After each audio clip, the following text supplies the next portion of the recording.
Pemerintah Kabupaten Kapuas melalui Badan Kepegawaian dan Pengembangan Sumber Daya Manusia setempat saat ini tengah bersiap melaksanakan seleksi penerimaan pegawai pemerintah. Dengan perjanjian kerja, penerimaan P3K ini dilakukan salah satunya sebagai antisipasi rencana penghapusan tenaga kontrak atau TEKON pada November tahun 2023 mendatang. Menteri Pendayagunaan Aparatur Negara dan Reformasi Birokrasi atau yang disebut Menpan RB Republik Indonesia melalui surat tertanggal 31 Mei 2022 mewajibkan status kepegawaian di lingkungan instansi pemerintah hanya terdiri dari PNS dan P3K terhitung sejak November 2023 mendatang. Maka dengan begitu otomatis tenaga kontrak atau TEKON yang selama ini bekerja di lingkungan pemerintah akan dihapuskan. Menindaklanjuti hal tersebut, saat ini pemerintah Kabupaten Kapuas tengah melakukan berbagai upaya untuk mempersiapkan diri melaksanakan aturan yang telah diterapkan.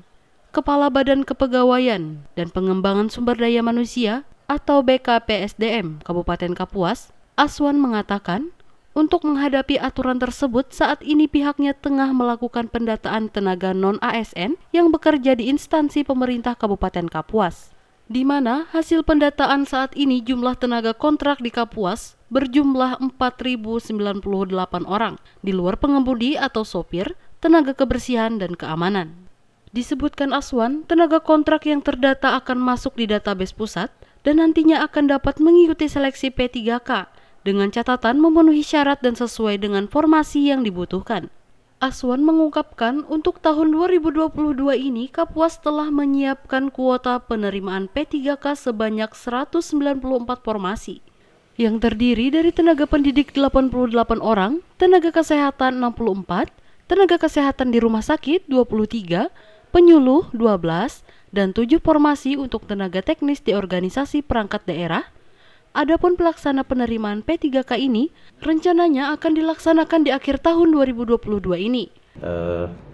Beberapa regulasi yang sudah dikeluarkan oleh Kemenpan yang pada intinya adalah pada tahun 2023 itu bulan November paling lambat sudah tidak ada yang namanya tenaga kontrak gitu ya.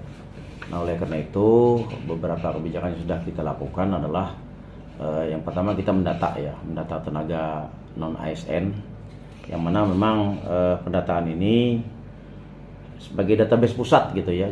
Nah nanti mereka akan bisa untuk mengikuti seleksi P3K tahun 2022 sepanjang memenuhi syarat dan kedua formasinya tersedia. Jadi tidak serta-merta tenaga non ASN ini langsung diangkat jadi P3K gitu ya atau CPNS. Jadi ini pendataan. Ini mungkin yang nanti secara bertahap mungkin ya tahun ini tahun depan kita habiskan. Intinya akan ya kita usahakan mereka bisa ikut bersaing. Sementara itu, Aswan juga berharap kuota formasi penerimaan P3K di Kabupaten Kapuas di tahun 2023 dan tahun-tahun selanjutnya dapat terus bertambah, sehingga dapat meningkatkan peluang bagi tenaga kontrak dalam berkompetisi. Dari Kapuas, Sri Hayati Dayak TV mengabarkan.